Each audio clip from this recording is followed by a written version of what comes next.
अच्छा सुनो ना, आज मैंने ना पापा से अपने रिश्ते के बारे में बात करी है। तो क्या कहा तुम्हारे पापा ने? वो मानेंगे या नहीं? मेरे पापा अपने रिश्ते के लिए कभी हाँ नहीं करेंगे। उन्होंने कल भी किसी को बुलाया है घर पर मुझे देखने के लिए, और आज भी उन्होंने अपने रिश्तेदारों में से न जाने किसको बुलाया है मुझे देखने के लिए। हमें जल्दी ही कोई ना कोई रास्ता निकालना होगा, नहीं तो मेरे पापा कहीं और मेरी शादी करवा देंगे। अगर तुम्हारे पापा नहीं मान रहे तो फिर हमारे पास रास्ता ही क्या बचता है?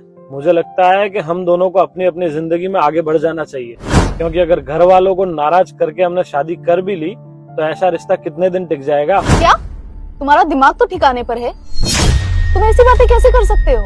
हम लोग भागकर भी शादी कर सकते हैं। देखो मम्मी पापा ने तो अपने हिसाब से अपनी जिंदगी जी ली है, अब जब मेरी खुशियों की बारी आई तो वो लोग फैसला लेने वाले होते कौन है?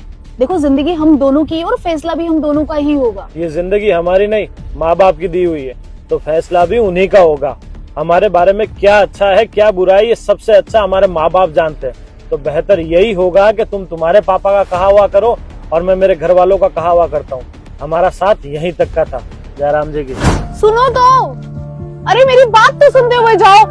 मैं शादी करूंगी तो तुम्ही से करूंगी, वरना किसी से नहीं करूंगी। ये शादी का ख्याल जितना जल्दी अपने दिमाग से निकाल दोगी उतना अच्छा होगा, क्योंकि अब जितनी बार मिलेंगे लगाव बढ़ता जाएगा। अच्छा यही होगा, तुम तुम्हारे रास्ते जाओ, मैं मेरे रास्ते जाता हूँ। पापा मम्मी के चक्कर में मुझे छोड़कर जाएगा। अभी उसे फोन लगाती हूँ। अब क्यों फोन किया है? तुम्हें कह दिया ना, आज से तुम्हारा और मेरा कोई वास्ता नहीं है। तुम तुम्हारे रास्ते और मैं मेरे रास्ते। ऐसे किसी कोई वास्ता नहीं है। देखो मैंने अपना सामान पैक कर लिया है, तुम मुझे अभी के अभी लेने आओ, नहीं तो मैं जहर खाकर मर जाऊंगी। देखो ये जहर वहर खाने की जरूरत नहीं है, कोई भी गलत कदम नहीं उठाओगे तुम। आ रहा हूँ मैं, तुम तैयार रहो। अभी तक नहीं आए वो, न जाने कहाँ रह गए। किसी ने अगर देख लिया ना यहाँ पर तो सारा प्लान धरा का धरा रह जाएगा। आखिर तुम अपनी जिद पूरी करवा के ही मानोगी? तुम्हें समझ में तो कुछ आता नहीं है। चलो बैठो। चलो चलो जल्दी चलते हैं, कोई देख ना ले हमें। चलो चलो। अरे इधर से थोड़ा ढंग से दबा। जी बाबूजी। ये तुम मुझे कहाँ लेके जा रहे हो? ये रास्ता तो हमारे खेत की तरफ जाता है। चुपचाप चलो।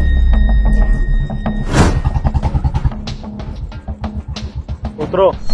ये तुम मुझे मेरे बाबूजी के पास क्यों लेके आ गए? तुम्हें कहा ना चुपचाप उतरो।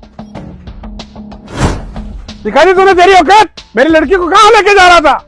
बाबूजी आप बोलो तो अभी गोली मार दूं साले को। ए हीरो, इस खिलौने को नीचे कर। और बाबूजी अगर आपकी लड़की को भगा के ले जाना होता तो आपके ही खेत में आपके सामने नहीं लेके आता। तो मेरी बेटी तेरे साथ कर क्या रही है? तूने जरूर इसको उल्टी पट्टी पटाई होगी। बाबूजी आपकी बेटी मेरे साथ कर क्या रही है ये अगर जानना है तो अपनी बेटी से पूछो। अगर मेरी जगह कोई और होता तो आपका पूरा परिवार गलियों में अपनी बेटी को अभी तक ढूंढ रहा होता। क्या कर रही है तू इसके साथ? तुझे मना किया था ना इससे मिलने को। बाबूजी वो क्या है ना बाबूजी। ये क्या बताएगी बाबूजी? मैं बताता हूँ। आपकी बेटी आपके मना करने के बावजूद भी मेरे साथ भाग के शादी करने को तैयार थी। मैंने मना किया तो जहर खा के आत्महत्या करने की धमकी दे रही थी। तो मेरे पास इसको आपके सामने लाने के सिवा और कोई रास्ता नहीं बचा था। तो फिर तू बेटा इसके साथ भागा क्यों नहीं? मेरे पास क्यों लेके आ गया? मैं इसे आपके सामने इसलिए लेके आया बाबूजी, क्योंकि मैं अब इससे शादी नहीं कर सकता। क्योंकि जो लड़की अपने माँ बाप की 20 साल की परवरिश, 20 साल का लाड प्यार छोड़ के 2 साल के प्यार के पीछे आप लोगों को छोड़ के जाने को तैयार हो गई, जो आप लोगों की नहीं हुई वो आगे चल के मेरी क्या होगी? संभालो आपकी जिम्मेदारी। मैं अब इससे शादी नहीं कर सकता। शाबाश बेटा, तेरे संस्कारों पे मुझे गर्व है। ये तो मेरा ही सिक्का खोटा निकला था।